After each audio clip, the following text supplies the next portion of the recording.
നമ്മുടെ പിതാവ് നമ്മളെ ഈ ഭൂമിയിൽ ജനിക്കാൻ കാരണഭൂതനായി, നമ്മൾ ഓരോ പ്രവൃത്തിയും ചെയ്യാൻ കാരണഭൂതനായി, നമുക്ക് ബുദ്ധിയുടെ വഴിയായി, ശക്തിയുടെ വഴിയായി, ആരോഗ്യത്തിന്റെ വഴിയായി, ചിന്തകളുടെ വഴിയായി, പാരമ്പര്യത്തിന്റെ വഴിയായി നമ്മളെ ഈ ഭൂമിയിലേക്ക് കൊണ്ടുവന്ന നമ്മുടെ പിതാവാണ് ഏറ്റവും വലിയ ഈശ്വരൻ.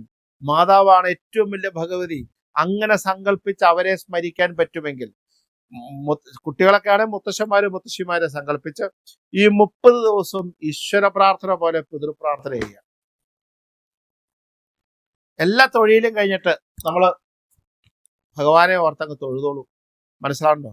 ഇത് പിതൃക്കളെ തൊഴാൻ പറഞ്ഞപ്പോ തെക്കോട്ട് തിരിഞ്ഞൊന്നും തൊഴാൻ നിൽക്കണ്ട, നിങ്ങൾ കിഴക്കോട്ട് തിരിഞ്ഞ് തൊഴുതാൽ മതി. ഇനിയിപ്പോ തെക്കാണല്ലോ പിതൃക്കളിരിക്കണേ എന്ന് പറഞ്ഞിട്ട് തെക്കോട്ട് തൊഴാൻ നിൽക്കണ്ട, കിഴക്കോട്ട് തന്നെ എൻ്റെ കുടുംബത്തിലെ പിതൃക്കളെ എന്നെ ഒന്ന് അനുഗ്രഹിക്കണേ. ഒരു നാമജപവും ഇല്ല, ഒരു പ്രാർത്ഥന മാത്രമേ ഉള്ളൂ.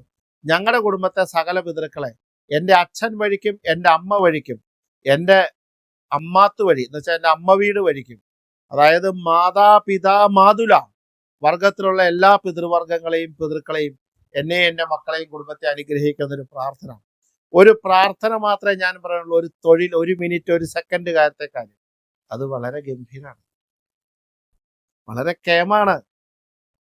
അവരുടെ അനുഗ്രഹം മതി ലോകത്ത് എന്തും നേടാൻ.